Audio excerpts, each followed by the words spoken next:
Man, I love this song. Aussie entertainment royalty Kate Ceberano kicked off her career singing with various bands in the 80s, which is a great excuse to run some old clips.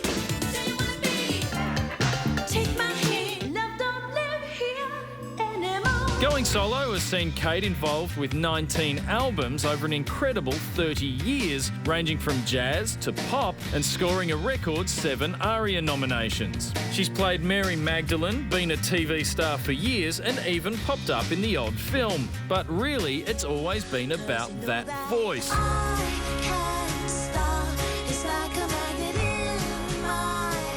which makes the release of her new album all the more special. A record full of original songs from one of Australia's most talented performers. Eyes. Please welcome Kate Ceberano.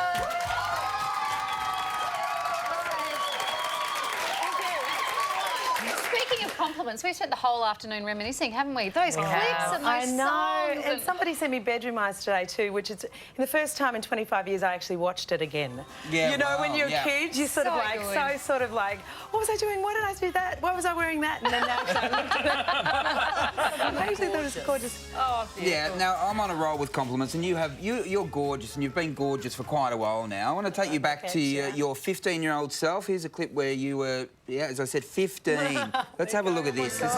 There you go. Wow. I mean, you were gorgeous then. I mean, obviously in a respectful way. But, actually, it was no. I don't mean to point it out, but it was a little in a disrespectful way because, to myself, the next day I got such a ribbing from all the kids at school because you could see my boobies. Oh. I didn't even wear bras then, you know what I'm saying? And the kids at school, they said, we could see your boobies. I was devastated. I just couldn't handle it.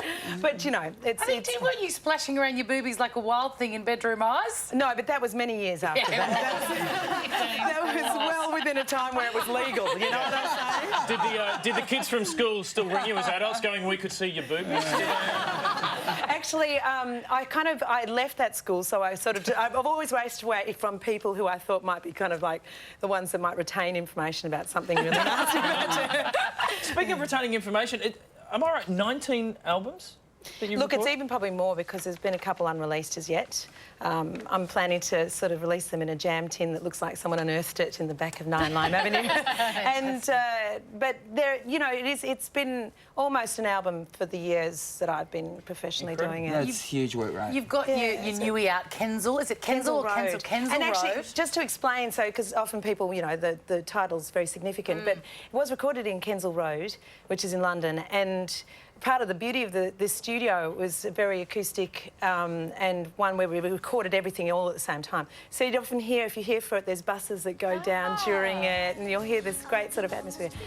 I was listening to it in the car. I just thought that bus was on the street, but obviously... I loved it, and it's a really different sound for you. It's a bit folksy and feminine and soft without being sort of overtly sexy. That's right. Is there a...